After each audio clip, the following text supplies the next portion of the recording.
Assalamualaikum warahmatullahi wabarakatuh. Perkenalkan, nama saya Meli Sinarsi SPDI. Saya guru SD Negeri 90/1 Kampung Baru, Kecamatan Marosebo Ulu, Kabupaten Batanghari, Provinsi Jambi. Mahasiswi PPG Bat 1 tahun 2024.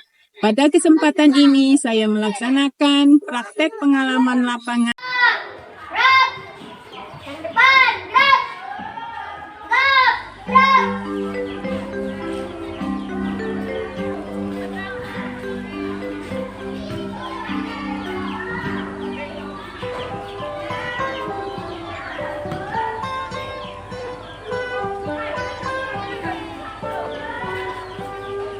Pagiku cerah, matahari bersinar, ku gendong tas merahku di pundak.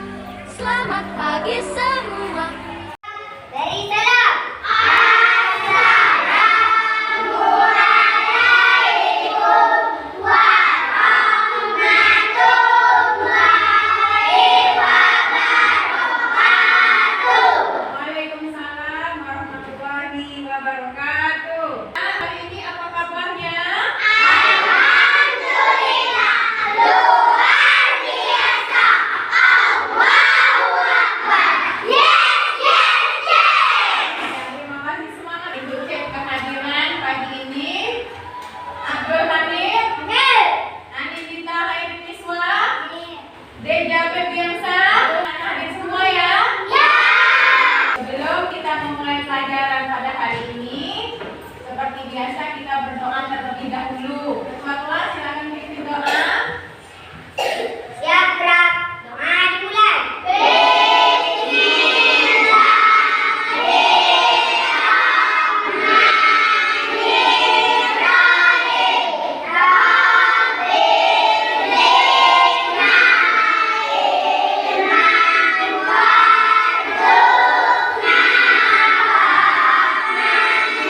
Tujuan kita berdoa supaya kita memperoleh bimbingan, petunjuk, perlindungan dari Allah Subhanahu wa Ta'ala ya, dan mendapat keberkahan atas ilmu yang kita pelajari ya. Untuk meningkatkan rasa nasionalisme kita sebagai warga negara Indonesia yang baik, marilah anak-anak kita menyanyikan lagu wajib nasional Garuda Pancasila. Ayo.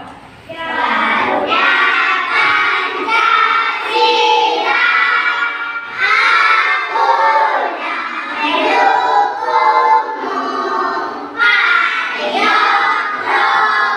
proklamasi, sedia berkorban untukmu. Pancasila, dasar negara, rakyat adil, makmur, sentosa, pribadi bangsaku. Ayo maju, maju, ayo maju, maju, ayo maju. Nah, ini kita membahas tema pemahaman dan penghayatan makna Al-Quran Surah An-Nas. Bagaimana Al-Quran Surah An-Nas membantu kita menghadapi berbagai tantangan hidup? Ya, bagaimana? Dengan cara memohon perlindungan kepada Allah. Kemudian apa makna penting dari menyebut Allah sebagai Rabb Al-Anas dalam surah ini? Ada yang tahu? Ya, berarti itu adalah penguasa, pemelihara ya, untuk sumber perlindungan. Nah, beberapa pertanyaan romantik tadi yang Ibu berikan akan kita bahas. Tujuan pembelajaran kita hari ini, pertama, peserta didik dapat menjelaskan makna setiap ayat Al-Quran Surah An-Nas secara akurat. Tujuan pembelajaran yang kedua, peserta didik dapat menjelaskan tafsir setiap ayat surat An-Nas secara akurat. Yang ketiga, peserta didik mampu menerapkan nilai-nilai perlindungan dan ketergantungan kepada Allah Subhanahu wa Ta'ala yang terkandung dalam Al-Quran Surah An-Nas. Yang keempat, peserta didik dapat An-Nas dalam situasi sehari-hari. Untuk menambah semangat kita pagi hari ini, marilah kita menyanyikan lagu surah An-Nas. Ayo kita mulai.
Dengan ini, Allah menegaskan kekuasaannya dan otoritasnya atas ciptaannya.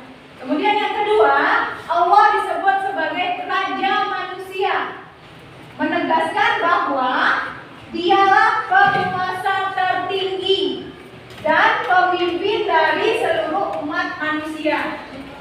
Ini menunjukkan bahwa semua ciptaannya berada di bawah kekuasaan dan pemerintahan Allah Subhanahu wa Ta'ala.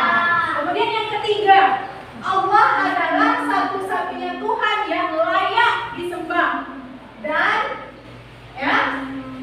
bentuk ibadah dan kekuatannya itu mutlak oleh manusia itu. Kita harus menyembah Allah Subhanahu wa Ta'ala.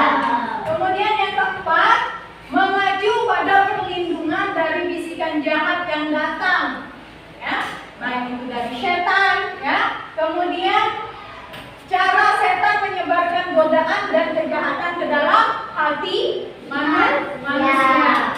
Yang kelima, bisikan setan atau godaan yang mengganggu pikiran dan hati manusia, menanamkan keraguan. Maksudnya itu apa?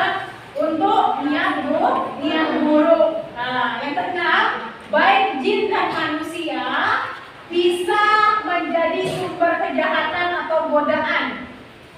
Surah ini mengajarkan bahwa perlindungan dari Allah itu penting untuk melawan segala jenis ancaman, baik yang berasal dari makhluk gaib, makhluk gaib itu seperti jin, setan, maupun yang terlihat seperti manusia.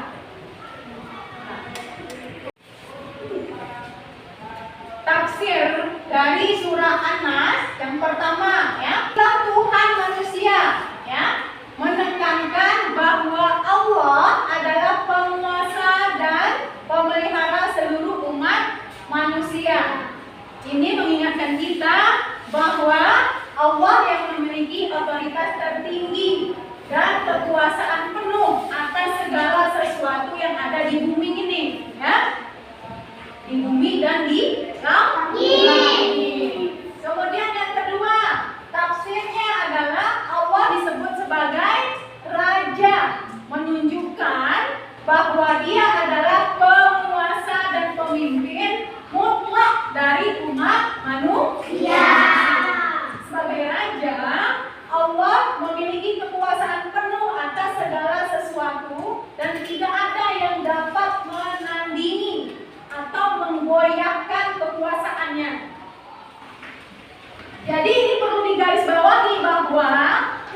disebarkan oleh setan.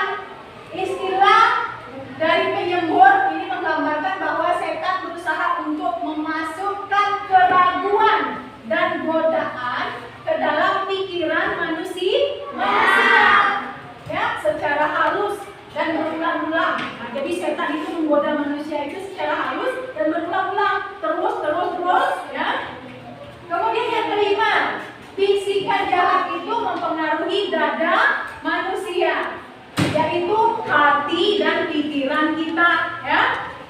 Ini mengacu pada cara setan menggoda, mengganggu dan meracuni pikiran manusia dengan keburukan dan niat jahat. Mudah-mudahan anak ibu di kelas 2A ini tidak ada yang niat jahat, ya, semuanya baik, ya. Ya. Kita lanjutkan tafsir surah An-Nas yang ke-6. Kejahatan bisa datang dari dua sumber. Apa dua sumber utamanya itu? Yang pertama, jin. Yang kedua, manusia. Ini mengingatkan kita bahwa baik dari makhluk gaib atau jin maupun manusia itu sendiri bisa ada ancaman atau godaan yang harus dihadapi. Oleh karena itu, perlindungan dari Allah Subhanahu wa taala sangat penting untuk menghadapi kedua sumber. Nilai-nilai spiritual dalam penerapan Al-Quran surah An-Nas. Yang pertama, ya, perlindungan dan keberanian spiritual. Menghadapi situasi sulit dengan keyakinan bahwa Allah adalah pelindung utama, ya. Kemudian meningkatkan rasa percaya diri dan ketenangan dalam menghadapi kesulitan. Kemudian yang kedua, ketaatan keikhlasan. Yang ketiga, nilai-nilai spiritualnya adalah kesadaran akan ancaman, ya, ancaman keburukan, ya. Kemudian kita akan lebih berwaspada terhadap pengaruh negatif dari setan dan godaan itu tadi. Ya, bagaimana caranya? Caranya kita menghindari pergaulan yang tidak sehat ataupun kebiasaan buruk. Selanjutnya yang keempat, perlunya perlindungan ilahi dalam segala hal. Nah, maksudnya di sini kita meminta perlindungan kepada Allah itu secara rutin, ya, agar menumbuhkan kebiasaan spiritual yang positif dan memberikan rasa aman serta ketentraman batin kita, ya. Yang kelima, penerimaan dan keterbukaan terhadap semua sumber kebaikan, ya. Kita harus belajar dari pengalaman, ya. Belajar dari pengalaman dan mengakui kelemahan yang ada pada diri kita. Jadi dari hal itu tadi akan menumbuhkan sikap rendah hati dan keterbukaan. Ya, selanjutnya contoh konkret penerapan ajaran Al-Quran surah An-Nas dalam situasi nyata, ya. Contohnya, coba Egi. Sebelum ujian semester berdoa dulu supaya diberi kemudahan oleh Allah Subhanahu wa taala. Menerapkan ajaran surah An-Nas dalam kehidupan sehari-hari. Coba Hafizah Munisa maju. Bagaimana Hafizah menerapkan ajaran surah An-Nas dalam kehidupan sehari-hari? Ya.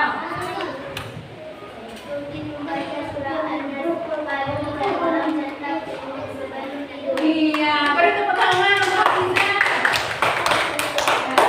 Hafizah rutin membaca surah An-Nas pagi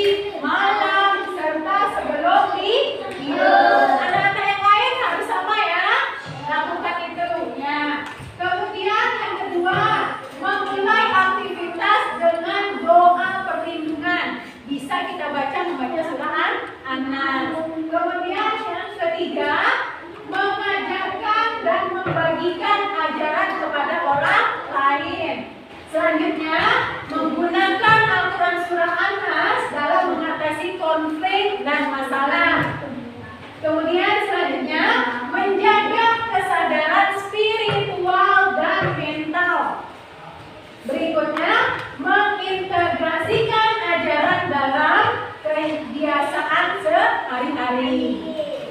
Semua di grup WA kita kan aktif terus ya. Nah, jadi untuk tugas hari ini Ibu buatkan puisi yang Ibu kirimkan lewat WA grup. Ya, untuk kelompok Ibu bagi.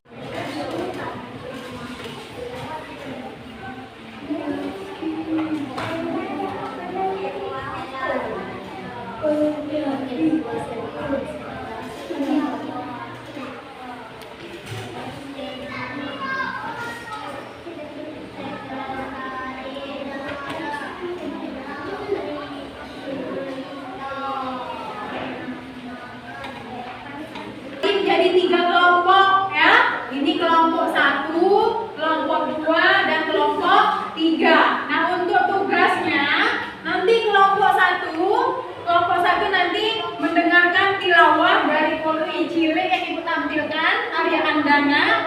Nah, kemudian kalian mempresentasikan makna surah An-Nas.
Sudah selesai kan?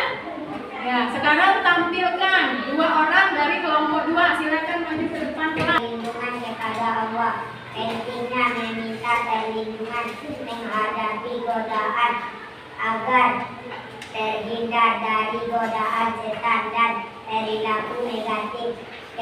Ketenangan hati membantu kita merasa lebih tenang dan percaya diri. Kelompok 3 akan menampilkan role play atau bermain peran permohonan perlindungan dari godaan dan bahaya. Di sebuah lingkungan sekolah yang ramai, ada siswa yang merasa tertekan oleh teman sebaya dan berbagai godaan. Aku merasa tertekan, teman-temanku mengajak melakukan hal yang tidak baik. Bagaimana aku bisa menolak? Ingatlah, kita selalu bisa meminta perlindungan. Ayo, kita baca surah An-Nas bersama. Kita bisa berdoa agar terhindar dari godaan ini. Ya, aku ingat. Aku akan berdoa dan membaca ayat itu. Aku minta perlindungan dari kejahatan dan godaan yang mengganggu pikiranku. Ikutlah, semua temanmu melakukannya. Ini menyenangkan. Fiza dan Zahrotun mengangkat tangan dan membaca doa A'udzubillahi minasyaitonirrajim. Bismillahirrahmanirrahim. Qul a'udzu birabbin nas, malikin nas, ilahin nas, min syarril waswasil khannas, allazi yuwaswisu fi sudurin nas, minal jinnati wan nas. Amin. Mengajarkan kita untuk selalu memohon perlindungan kepada Allah dalam segala sesuatu. Dalam segala situasi. Pentingnya berlindung kepada Allah dari berbagai keburukan, baik dari setan maupun